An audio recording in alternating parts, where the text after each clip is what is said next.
আপনি যদি এখানে কাউকে ফুলের মালা দেন তো আপনার গলাও ফুলের মালা পড়বে, আপনি যদি কাউকে নিন্দা করেন আপনারও নিন্দা করবে, ঠিক না?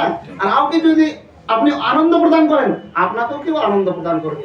সুখ নেবেন না, দুঃখ নেবেন না, আনন্দ প্রদান করবেন না, কি নেবেন, আপনি যেটা করবেন ওই বিপরীত জিনিসটা আপনার কাছে ফিরে আসবে। আর আমরা যদি ভগবানের গুণগান করি দেখবেন অর্ধেক লোক আমাদেরও গুণগান করছে।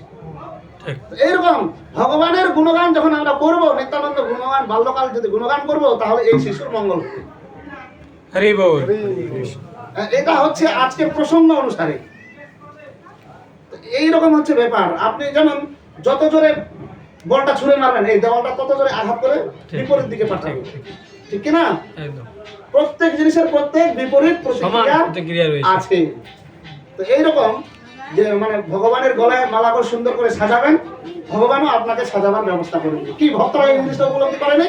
একদম একদম হরে কৃষ্ণ। তো এইরকম নিত্যানন্দ প্রভু ওর বিয়ে ঠিক হচ্ছিল, সবাই বলছিল নিত্যানন্দ প্রভুর বিয়ে যার সঙ্গে ঠিক হচ্ছিল বসুধা আর জাহ্নবী, হ্যাঁ দুই মেয়েকে বিয়ে করেছিল। বিয়ে করার পরে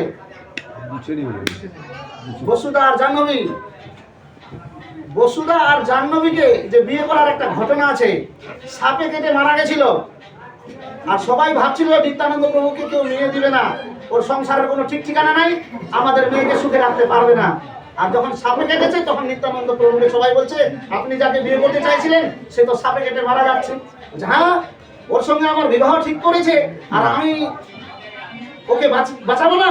সঙ্গে সঙ্গে ওখানে একেবারে কাঠ দিয়ে ওকে ঢেকে দিয়েছিল, আগুন দিবে। ওই সময় নিত্যানন্দ প্রভু গিয়ে এই বসুধাকে তুলে নিয়ে আসছে, বাঁচিয়েছে, তাকে স্পর্শ করেছে আর তার প্রাণ ফিরে এসেছে। যখন এই বসুধার বাবা উনি তখন বললেন যেহেতু তুমি প্রাণ বাঁচালে তাহলে আমি তোমাকে মেয়ে আজকে দান করলাম এবং যৌতুক তো তোমাকে আর দিতে পারলাম না, আরেকটা মেয়েকে তোমাকে আমি দান করলাম। হরি বল। দান করে দিল। এইভাবে নিত্যানন্দ প্রভু দুইটা বিয়ে করেছিল, দুই বোনকে বিয়ে করেছিল।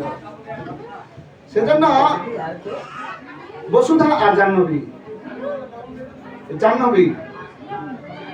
জাহ্নবীর আরেকটা নাম আছে রেবতী। হ্যাঁ ঠিক। রেবতী